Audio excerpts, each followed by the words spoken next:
Mateus. Hoje o tema é perguntas desonestas. Evangelho escreveu Mateus, capítulo 22. E eu gostaria que os irmãos abrissem as vossas Bíblias no Evangelho de Mateus, capítulo 22, a partir do versículo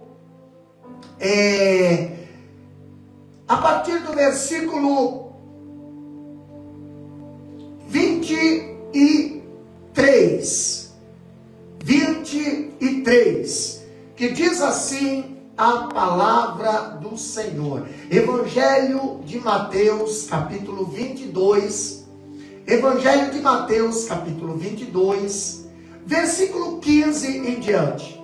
Vamos começar aqui a partir do versículo 15, que diz assim a palavra do Senhor. Indo, então, os fariseus consultaram entre si como o apanhariam, e em alguma palavra, e enviaram-lhe os seus discípulos com os herodianos, dizendo: Mestre, nós sabemos que tu és verdadeiro e ensinas o caminho de Deus em verdade, e sem te preocupar com nenhum homem, pois não reparas na aparência dos homens. Versículo 17. Portanto, dize-nos, o que tu pensas? É lícito dar tributo a César ou não? Mas Jesus, percebendo a sua maldade, disse: Por que me tentais, hipócritas? Mostrai-me a moeda do tributo. E eles lhe trouxeram um denário. E ele disse: De quem é esta imagem e inscrição? E disseram-lhe: De César. Então ele lhes disse: Dai, portanto, a César as coisas que são de César, e a Deus as coisas que são de Deus. Quando eles ouviram essas palavras, maravilharam-se, e deixando-o, foram pelo seu caminho. No mesmo dia vieram até ele os saduceus, que diziam não haver ressurreição, e o interrogaram, dizendo: Mestre, Moisés disse: se um homem morrer, não tendo filhos, seu irmão casará com a esposa dele, e suscitará descendência de seu irmão. Ora, houve entre nós 7 irmãos, e o primeiro casou-se com uma mulher, e faleceu, e não tendo descendência, deixou a sua esposa para o seu irmão. Da mesma forma, o segundo, e o terceiro, e até o 7º. E por último de todos, morreu também a mulher. Portanto, na ressurreição, de qual dos 7 será a mulher? Pois todos a tiveram. Jesus respondendo, disse-lhe: Vós erais não conhecendo as Escrituras, nem o poder de Deus, porque na ressurreição não casam, nem são dados em casamento, mas são como os anjos de Deus do céu. E quanto à ressurreição dos mortos, não leste o que foi dito por Deus, dizendo: Eu sou o Alfa, eu sou o Deus de Abraão, o Deus de Isaque e o Deus de Jacó. Não é Deus dos mortos, mas dos vivos. Meus queridos irmãos, olhando para esta passagem, nós vemos aqui perguntas desonestas. Olhando para esta passagem, Jesus, ele já havia alertado os seus discípulos de que esperasse conflitos e sofrimentos em sua chegada a Jerusalém. Lembramos que Jesus está a caminho de Jerusalém. Capítulo 16, versículo 21, nós vemos ali Jesus agora subindo a caminho de Jerusalém. Então Jesus já havia alertado os seus discípulos. E as tensões daquele dia foram imensas. Os líderes religiosos emparedam-no em busca de uma prova contra ele. Fazem perguntas capciosas e desonestas.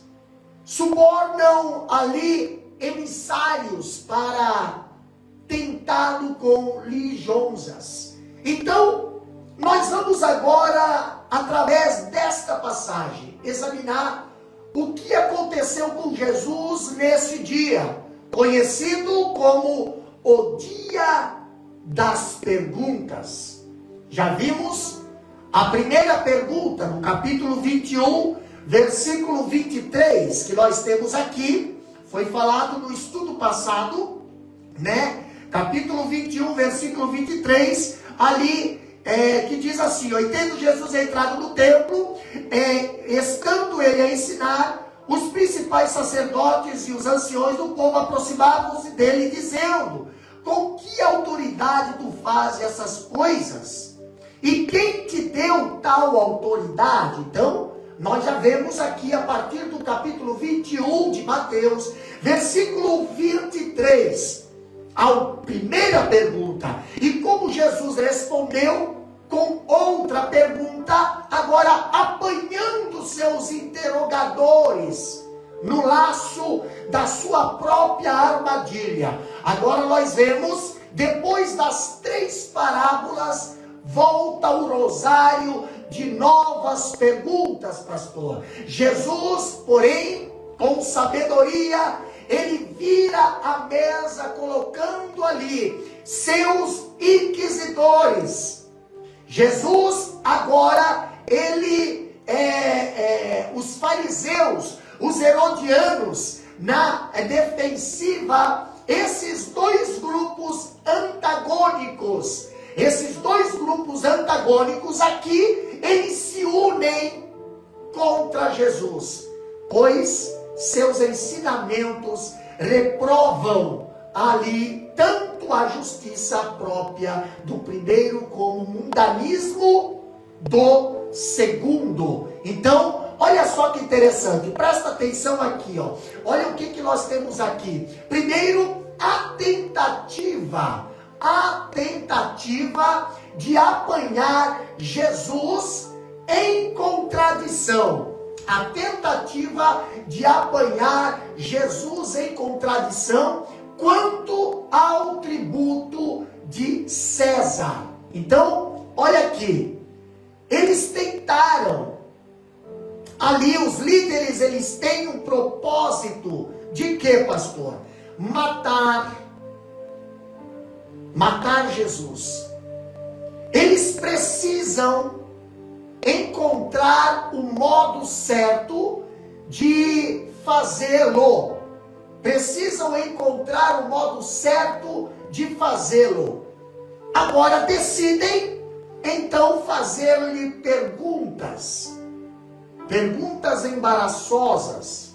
Então, os irmãos que estão no YouTube, acompanhem conosco ali. Perguntas embaraçosas com o fim de apanhá-lo em algumas contradições. Dessa maneira, poderiam acusá-lo, poderiam ali levá-lo à morte. Quando o verbo grego bagdeus, que quer dizer enlaçar, ou armar o laço, ou apanhar numa armadilha, ocorre só aqui no Novo Testamento.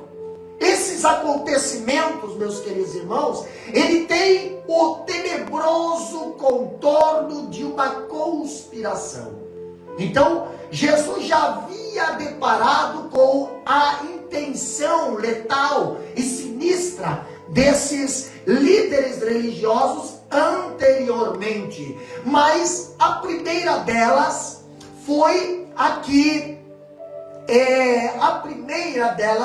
foi um ato de uma multidão, entendeu? E a segunda, uma tentativa direta de assassinato. Em Jerusalém, porém, a tentativa de matá-lo é uma trama envolvendo uma cilada, tá? Um informante e subterfúgio que tentam burlar o escrutínio público.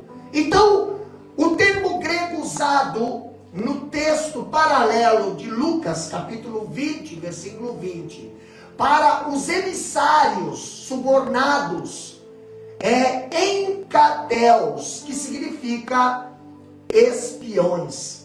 É uma referência a agentes secretos que estão vigiando Jesus de perto, fingindo ser honesto para pegá-lo no contrapé. Então Mateus aqui, capítulo 23, aqui nós temos Mateus, ele nos informa, Mateus capítulo 22, ele nos informa que foram os fariseus que tentaram surpreender Jesus para pegá-lo em alguma falta. Eles não fizeram isso pessoalmente, mas enviaram seus discípulos e os herodianos, e esses emissários, eles chegaram rasgando ali desabridos elogios a Jesus.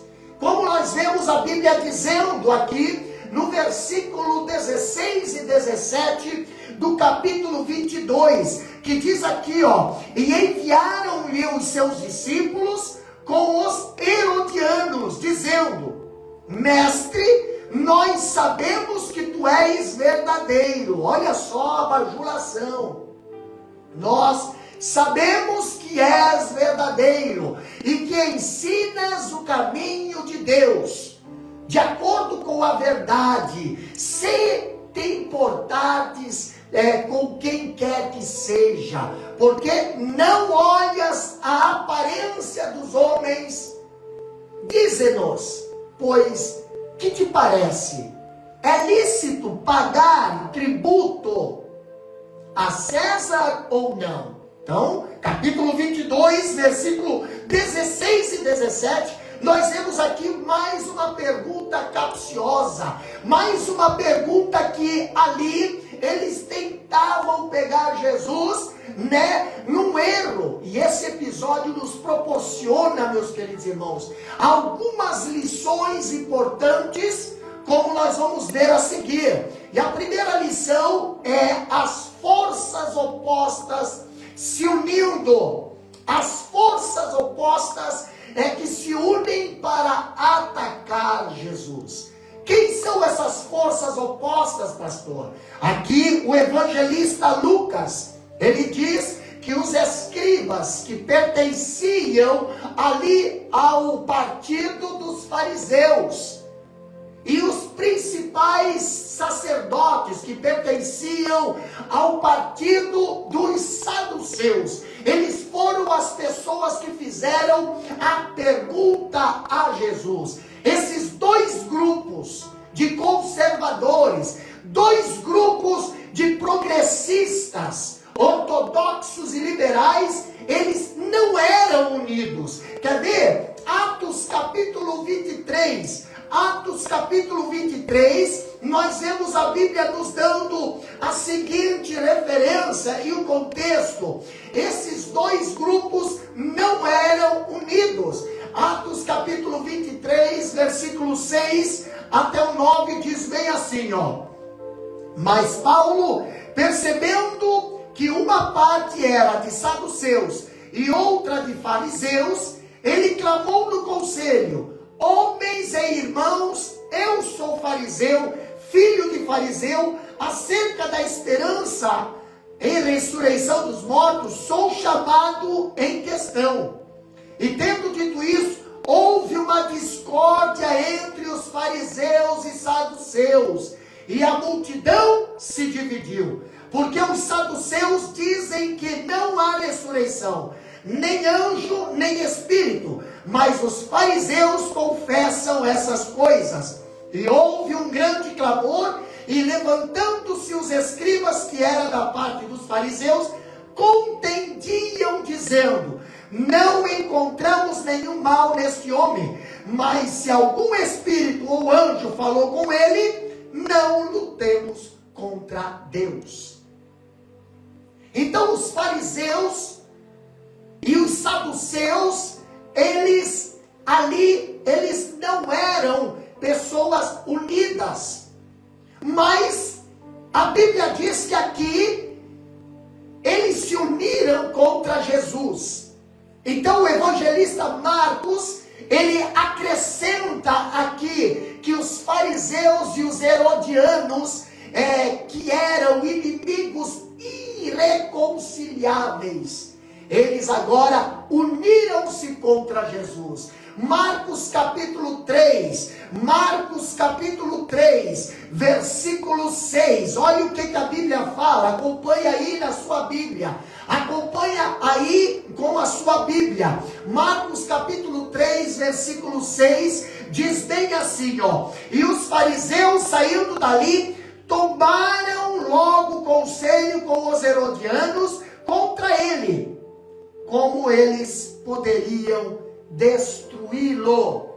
Interessante, né?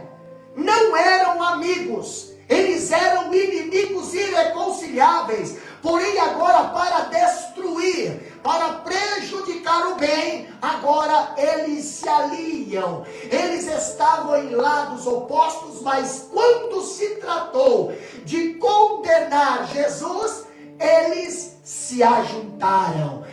Pastor, forças opostas se unem contra a verdade. Muitas das vezes nós vemos nos dias de hoje pessoas que não se dão bem, pessoas que não são reconciliáveis, mas quando é para destruir alguém de bem, quando é para destruir alguém que fala a verdade, eles fazem um acordo, assim como os saduceus e os fariseus fizeram.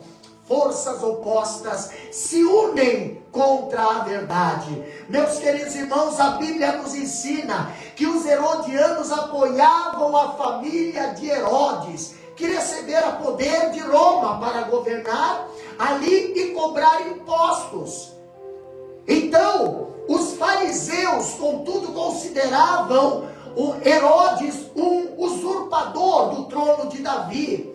Eles ali se opunham a taxas de impostos que os romanos tinham colocado sobre a Judéia, e assim se ressentiam da presença de Roma em sua terra. Mas contra Jesus, esses inimigos, eles se uniram. Quando se falava de Jesus, esses inimigos deixavam suas armas de lado e se uniam para quê? Para destruir, para procurar matar Jesus, para procurar prejudicar a palavra e o evangelho da salvação. Então, nós vemos aqui no capítulo 22, versículo 16, aqui agora nós vemos como eles se aproximavam de Jesus. Eles se aproximavam aqui através da bajulação. A bajulação é uma arma do inimigo.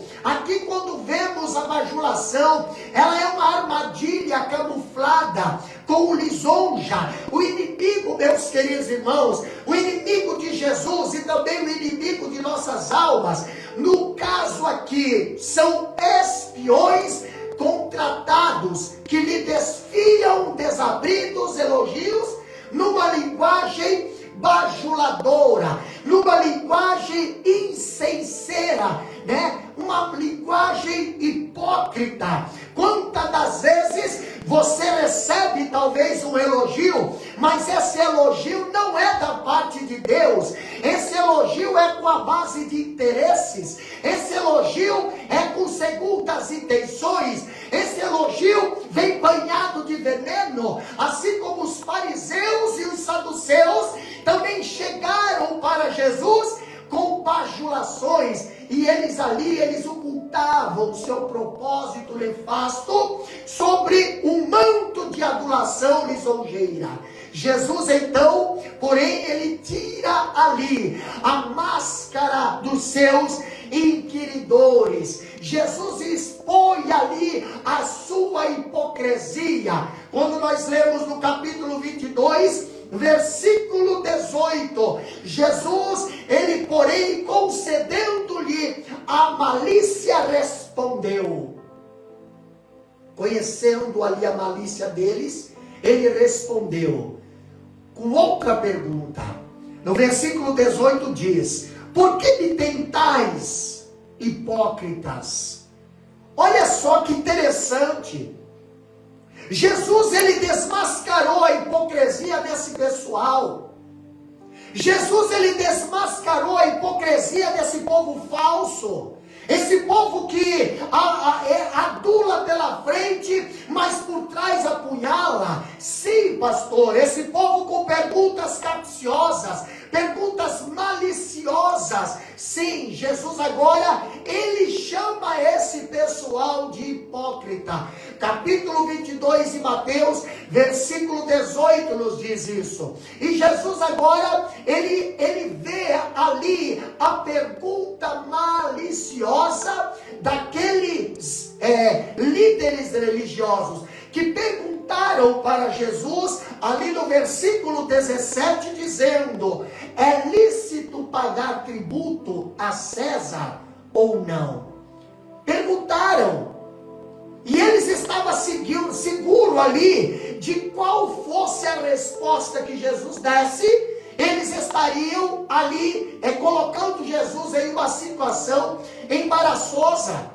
Então presta atenção aqui no que eu vou falar. Se Jesus respondesse sim, é lícito, o povo estaria contra ele. Por quê? Porque o povo judeu não gostava dos romanos, porque seria visto como alguém que apoiava o sistema romano idólatra. E se Jesus respondesse não é lícito pagar imposto a César, né? Então Roma estaria contra ele e os herodianos se apressariam em denunciá-lo às autoridades romanas, acusando-o de rebelião. Então, sua resposta, se fosse sim, ou ele perderia sua credibilidade com o povo, e se sua resposta fosse não, seria acusado de insubordinado e rebelde contra Roma. Olha só que interessante. Quantas vezes, meus queridos irmãos,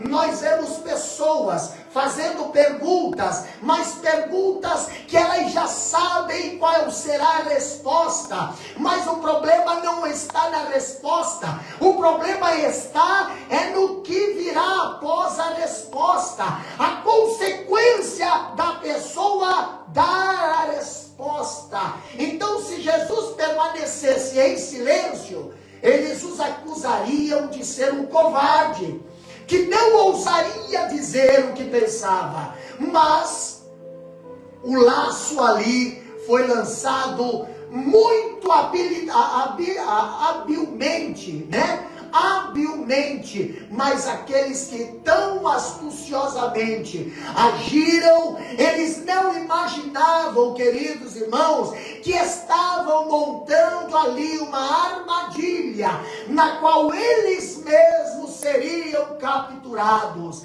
Sim, eles mesmos cairiam nesta armadilha.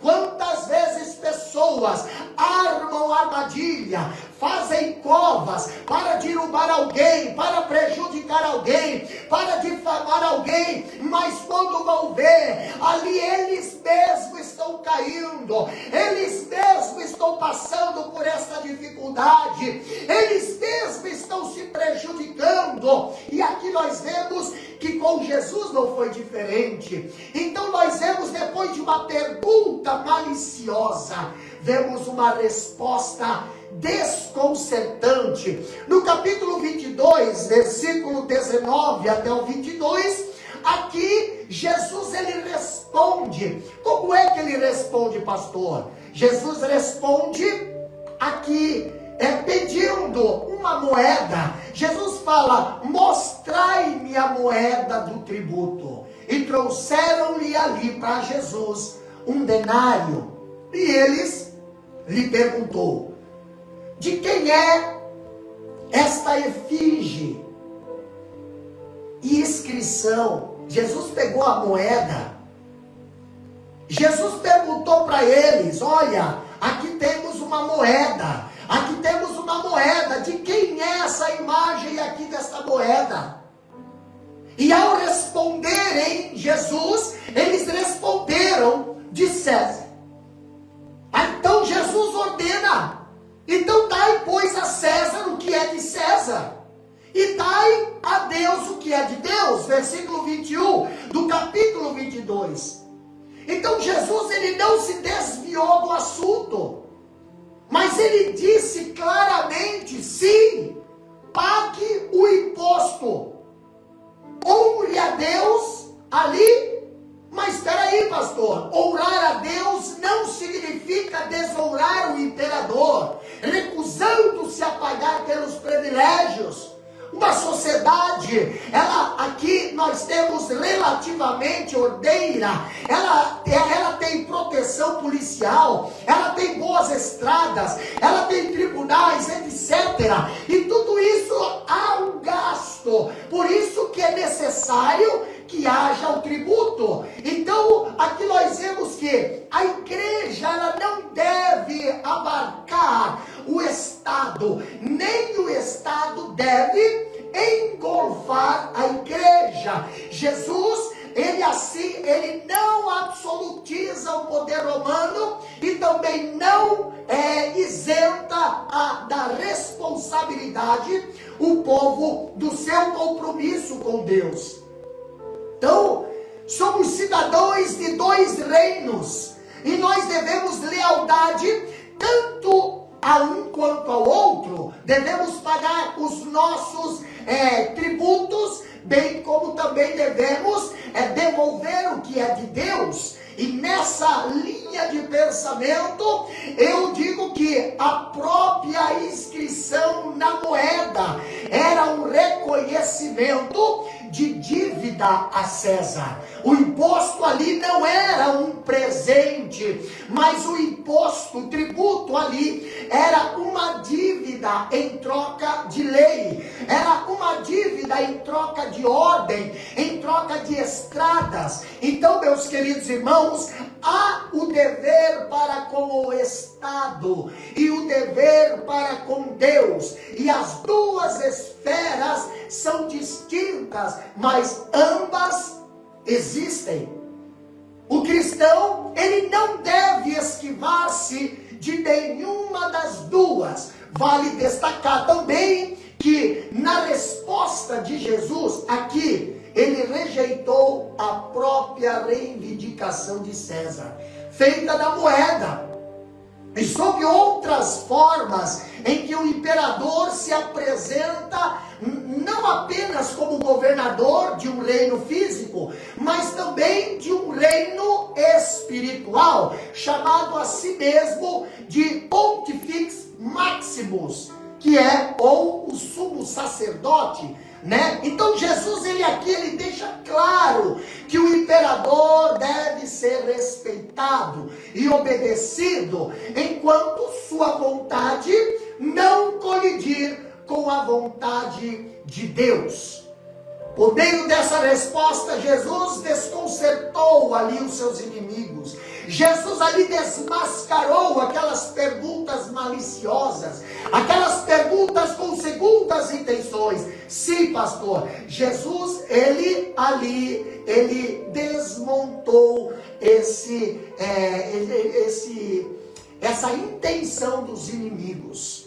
Quando olhamos o ensino das Escrituras, é de que o governo humano, ele é estabelecido. O governo humano, ele é estabelecido por Deus para o nosso bem. Então, olha só que interessante. Mesmo quando a pessoa que ocupa o ofício não é digna,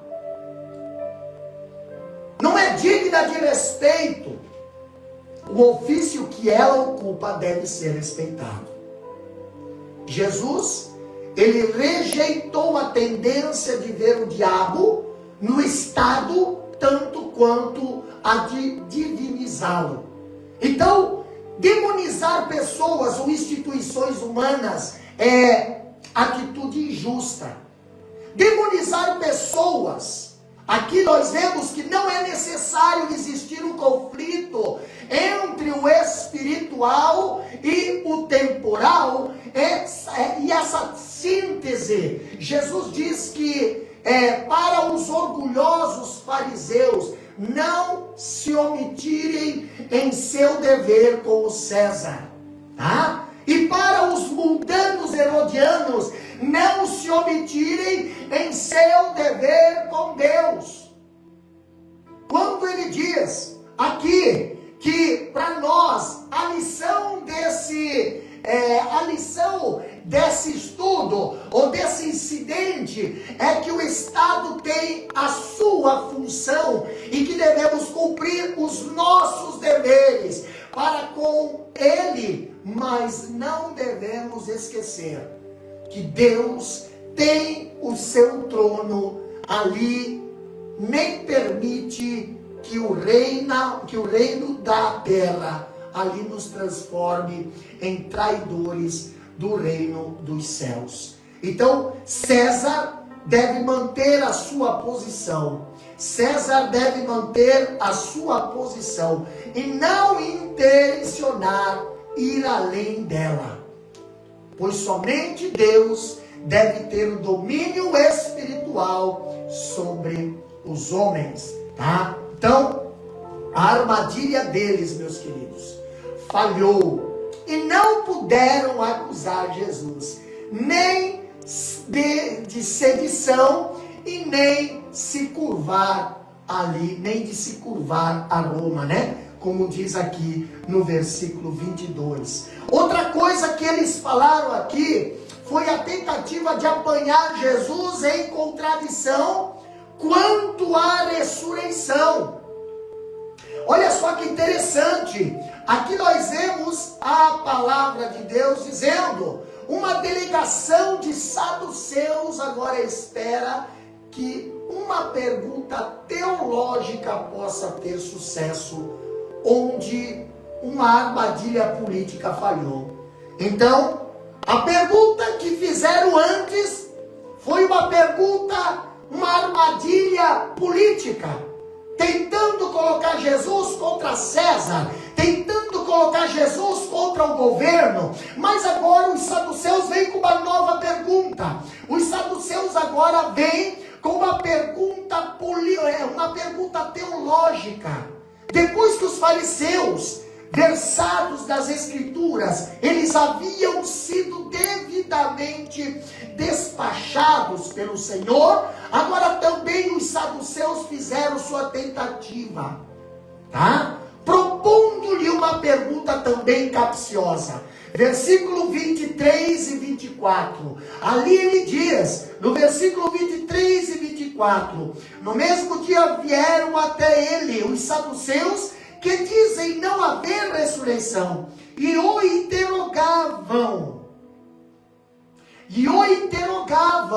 Pastor, o perigo aqui de os hereges assumir a liderança religiosa é um grande perigo. E aqui essa passagem nos ensina várias lições solenes, como nós vemos aqui a seguir. O perigo de os hereges assumirem a liderança religiosa.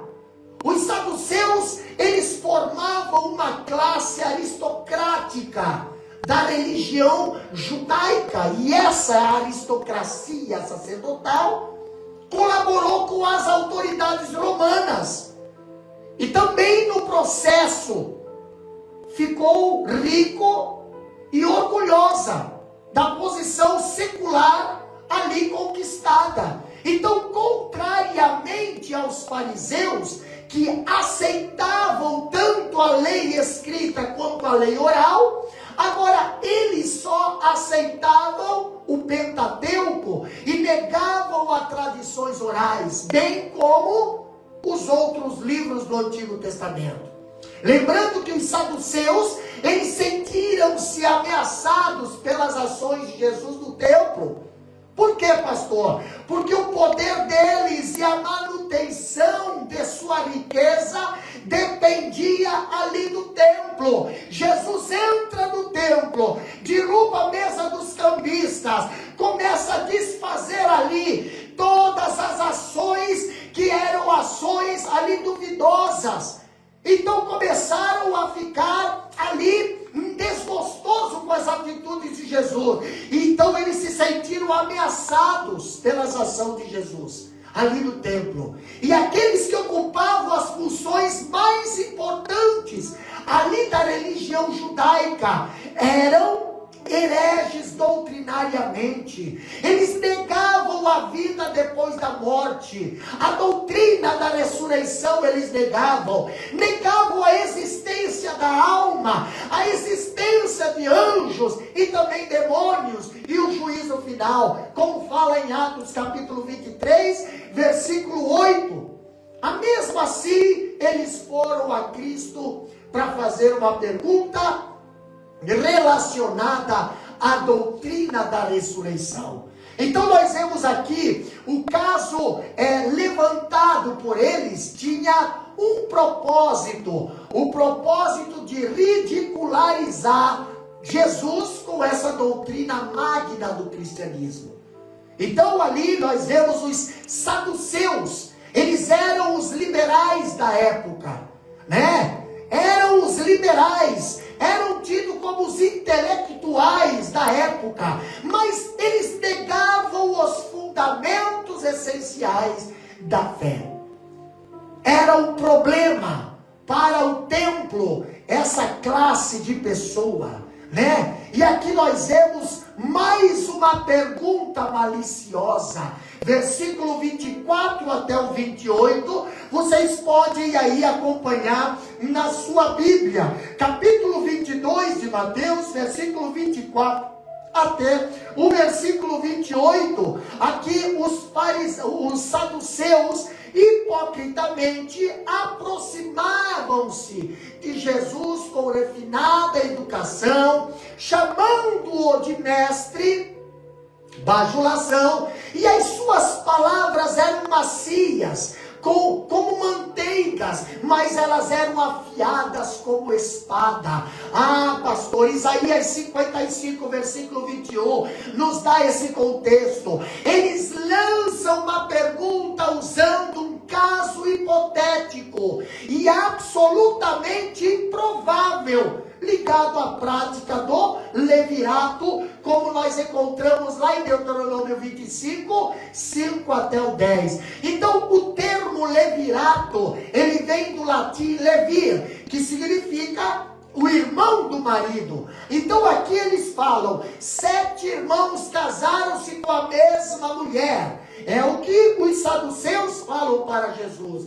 E na ressurreição, os saduceus perguntam sobre quem seria o marido dessa mulher, visto que os 7 a desposaram. Então, a pergunta hipotética deles não era uma pergunta sincera. Eles nem acreditavam na doutrina da ressurreição e estavam ali agora diante de Jesus, propondo um enigma para Jesus, a fim de colocá-lo ali num beco sem saída. Pastor, nós encontramos pessoas assim nesses últimos dias também, pessoas que não acreditam, pessoas que não crê, mas querem fazer perguntas capciosas. E aqui nós vemos agora uma resposta esclarecedora. E é óbvio que essa resposta só pode vir de Jesus. Jesus agora, aqui no versículo 29...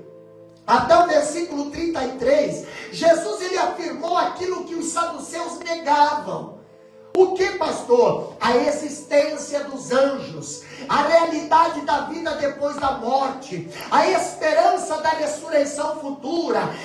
E fez isso usando uma passagem de Moisés, né? A única parte do Antigo Testamento que eles aceitavam, já que eles não conheciam o fato, ali de fato, as Escrituras, né? Então, é evidente aqui que Jesus, ele poderia ter citado outras passagens para ensinar sobre a ressurreição futura, mas ele tratou com seus adversários dentro do território dos adversários. Então, a resposta de Jesus sinalizava vários fatos importantes. E o primeiro fato é: a heresia, ela é consequência do desconhecimento das Escrituras, bem como do poder de Deus. Mateus 22 e 29, ali diz bem assim a palavra de Deus: Jesus respondendo disse-lhe: vós erais não conhecendo as Escrituras, nem o poder de Deus. Os saduceus pensaram que era esperto, mas Jesus ali revelou a ignorância deles em duas coisas. Primeiro, o poder de Deus e a verdade das Escrituras. Meus queridos irmãos, hoje nós vivemos em uma geração, pessoas hoje que estão distorcendo a Escritura, que estão ali distorcendo a Escritura, que estão fazendo ali doutrinas que favorecem a sua própria visão. Pastor, muitas pessoas hoje estão sendo levadas para o caminho da morte por causa desses hereges dentro de igrejas, que eram por não conhecer as Escrituras. Eles não se dedicam mais em estudar as Escrituras, estão ali muitas das vezes como uma casca dentro do trabalho e muitas das vezes atrapalhando o crescimento da obra do Senhor. São os verdadeiros saduceus. Os saduceus ali conhecem, se os saduceus conhecessem as Escrituras, eles saberiam que não existe nada em Deuteronômio 25, versículos 5 e 6, que se aplique à vida futura, tá? E também saberiam que o Antigo Testamento, em várias passagens, ensina a ressurreição do corpo. E se conhecesse o poder de Deus, como fala em Romanos 4 e 17, Hebreus 11 e 19, eles teriam entendido que Deus é capaz de ressuscitar os mortos de tal modo que o casamento não seja mais necessário. Então eles laboravam em erro, porque não conheciam as Escrituras. Eles laboravam em erro, porque não conheciam o poder de Deus. Sim, pastor, os saduceus eram analfabetos da Bíblia e queriam embaraçar o mestre dos mestres com perguntas capciosas. Quantas vezes você se encontra diante de uma pessoa que tem ali um costume, um hábito, ali como um dos saduceus? Eles não entendem, eles não conhecem, mas querem fazer perguntas capciosas para colocar você em uma situação crítica, para colocar você em uma situação ali de desconforto ou constrangedor. Mas Jesus, ele desmascarou esse tipo de comportamento, porque não existe, como nós vemos aqui Jesus explicando, não existe casamento eterno. A morte coloca um fim no relacionamento conjugal. O casamento é uma relação apenas para a vida. Não existe casamento eterno. A morte é o fim do relacionamento conjugal. Então, marido e mulher, eles são uma só carne, mas não são um só espírito. Porque se fosse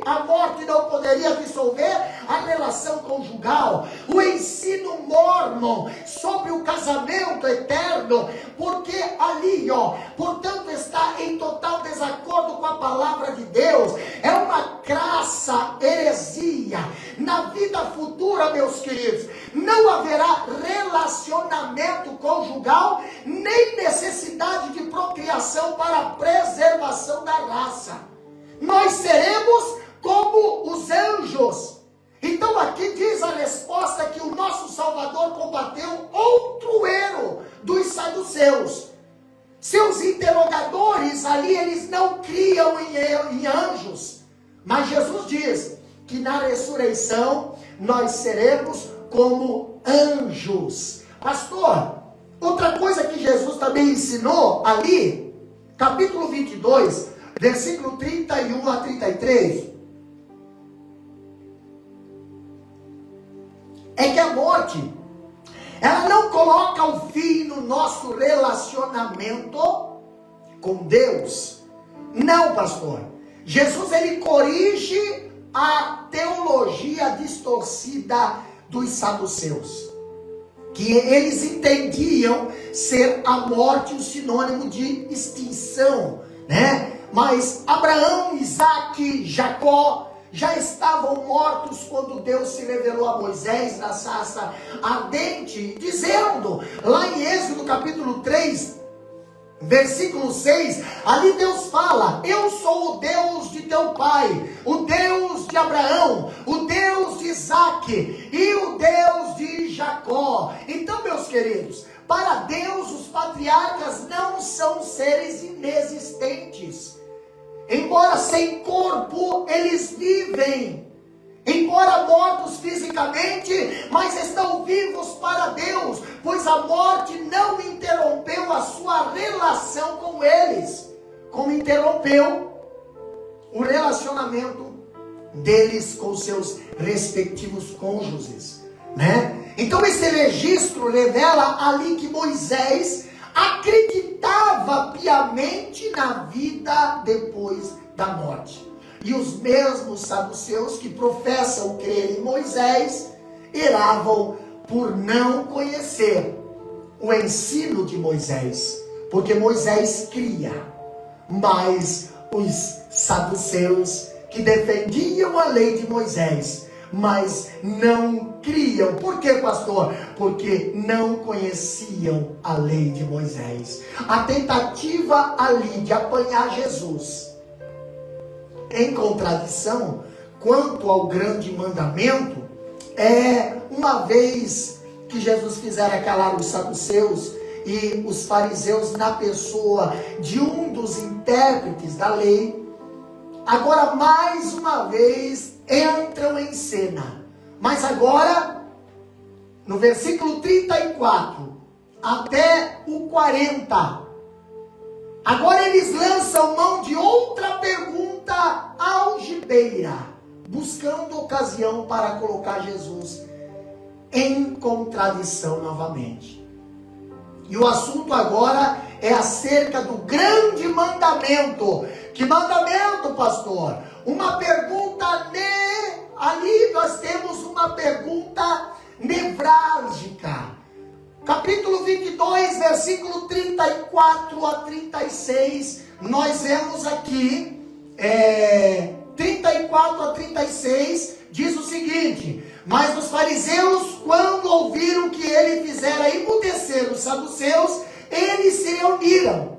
Versículo 35. Então um deles, que era mestre da lei, perguntou-lhe, provando-o, dizendo: mestre, qual é o grande mandamento da lei?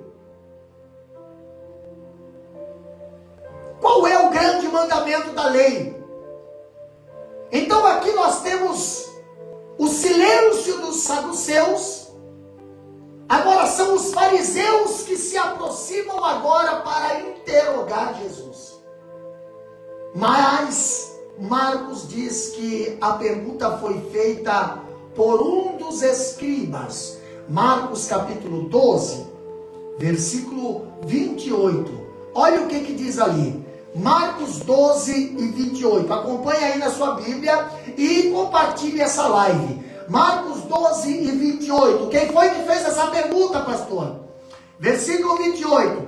E vindo um dos escribas, doutor da lei, ouvindo-os discutirem e percebendo que lhes havia respondido bem, perguntou-lhe: qual é o primeiro de todos os mandamentos?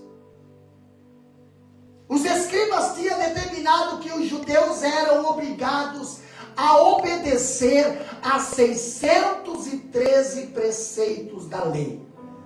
365 preceitos negativos e 248 preceitos positivos. Então, um de seus exercícios favoritos ali era discutir qual desses mandamentos, ali desses 613, era o mais importante. Então, ali o doutor da lei quer saber qual é o principal mandamento da lei de Deus.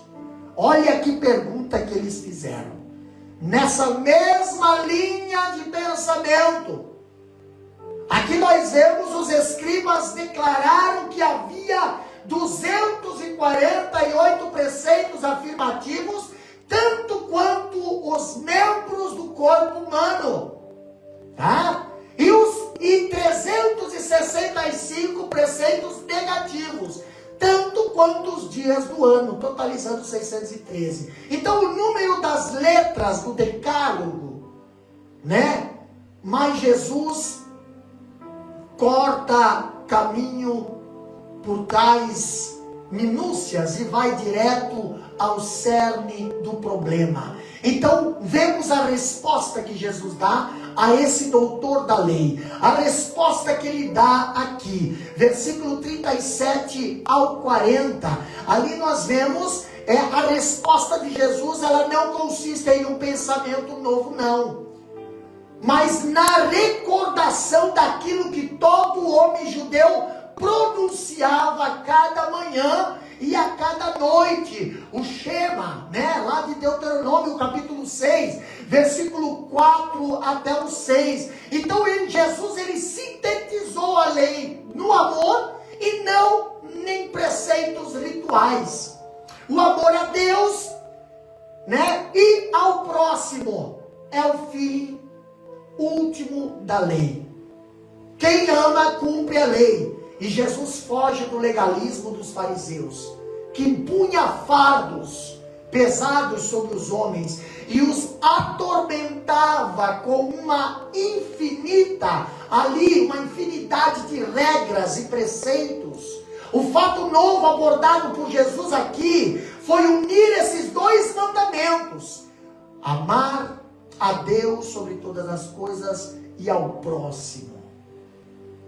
O fato novo abordado por Jesus foi unir dois mandamentos. Isso nenhum rabino havia feito até então.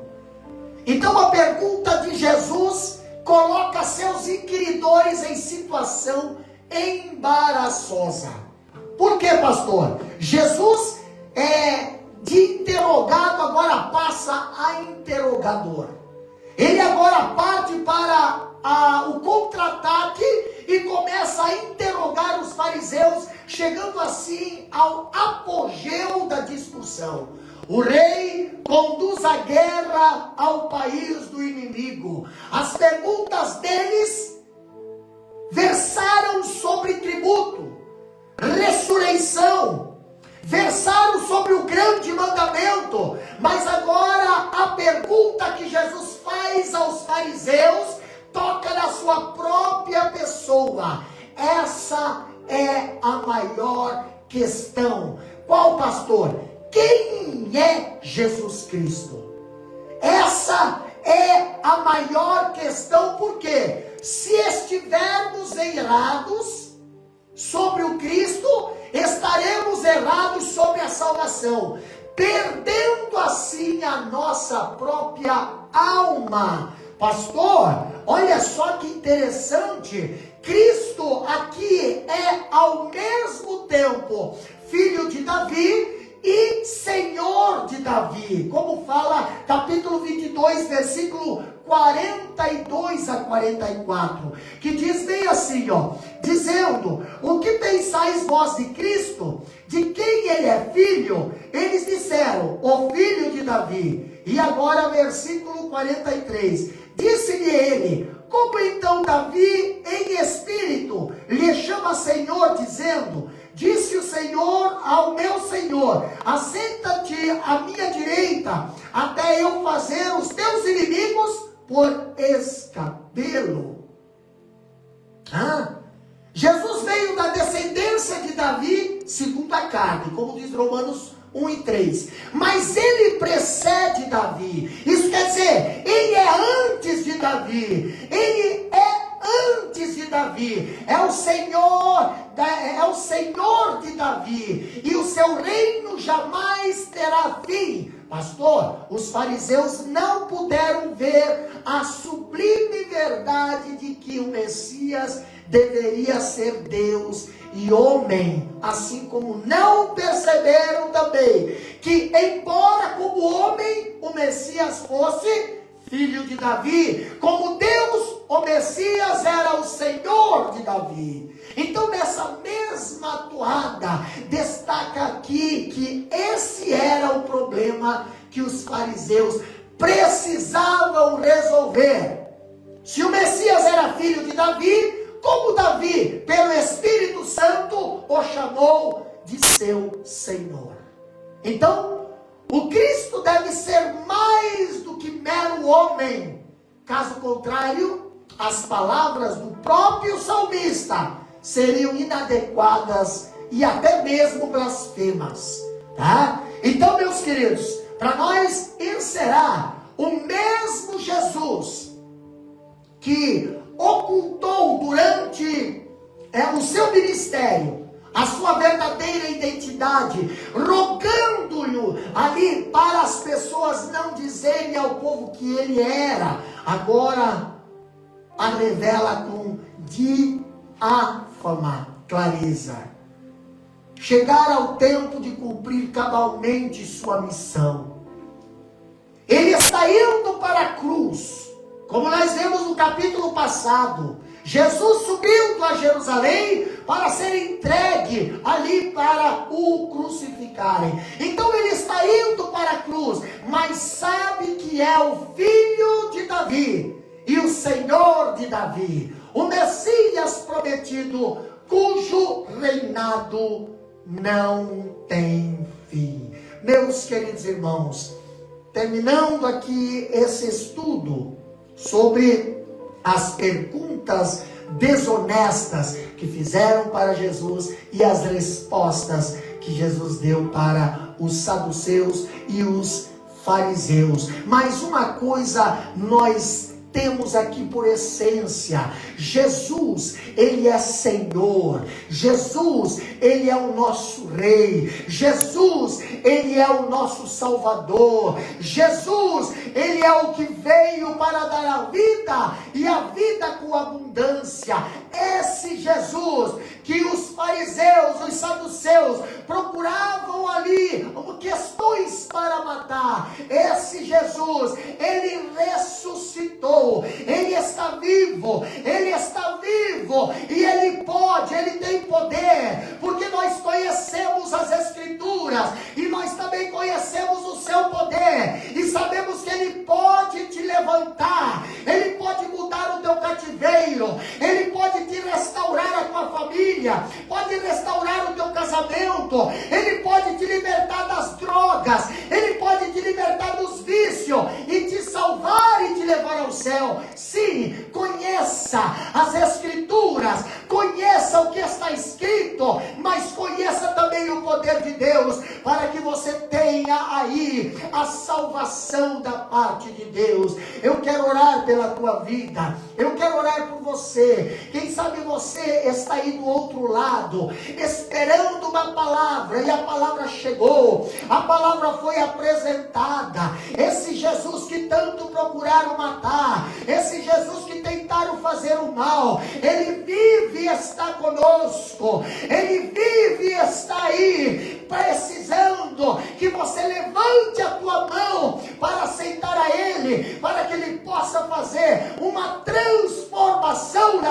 vida, na tua casa. Pode a sociedade te rejeitar, pode a sociedade te desprezar, mas Jesus, Ele te ama, Ele tem um projeto, Ele tem uma promessa para a tua vida. Somente você precisa aceitá-lo como único e suficiente Salvador. Nós queremos orar por você nesse momento, queremos orar e Deus vai abençoar. Você que deseja aceitar a Jesus como Salvador, levante a tua mão aí onde você está, aceitando a Jesus. Nós estaremos orando por você. Eu não sei aonde essa live está alcançando, mas eu sei que ela vai alcançar muitas vidas, eu sei que ela vai alcançar muitas pessoas. Então você que estará ouvindo esta live, Deus quer mudar a tua vida, Deus quer mudar a tua vida, Deus quer te fazer uma pessoa feliz, cheia de paz, mas depende de você. Você que está afastado dos caminhos do Senhor, volte para a casa do Senhor. O Senhor está chamando, deixa Ele ser o Senhor da tua vida. Amém? Amado Deus, eterno Pai, na tua presença, Senhor, ouvimos aqui a tua palavra sendo ministrada. Deus, tu és o nosso Deus poderoso, o Deus que nos tirou do charco de lodo, o Deus que nos colocou firme sobre a rocha, colocou um novo cântico em nossa boca. Deus querido, vai ao encontro dessas vidas, Senhor, que estão nos assistindo agora. Vai ao encontro dessa pessoa enferma, opera milagres, Senhor, repreende todo câncer, repreende, Senhor, todo diagnóstico, repreende, Senhor, todo espírito de morte. Vai, querido, levanta, Senhor, o enfermo deste leito, Pai. Também vai ao encontro, Senhor, dessa pessoa que está voltando para os teus braços. Abençoa, Senhor, recebe esse filho pródigo, Senhor, dá a nova aliança para ele. Coloca, Senhor, uma nova veste, coloca sandália, Senhor, que é a preparação do evangelho da paz. O cordeiro já foi morto, Pai Santo. Agora, Senhor, essa festa do céu, também essa pessoa que está entregando a sua vida, meu Deus, para ti, Pai, perdoa os seus pecados, recebe, Senhor, anota, Senhor, escreve o nome no livro da vida, para que possa alcançar a salvação. Abençoa toda a tua igreja, que está nos ouvindo nesse momento, que está nos acompanhando, compartilhando esta live. Abençoa poderosamente, meu Deus. Assim nós te pedimos, Pai, e te agradecemos no nome de Jesus Cristo. Amém, Senhor, e amém. Graças a Deus.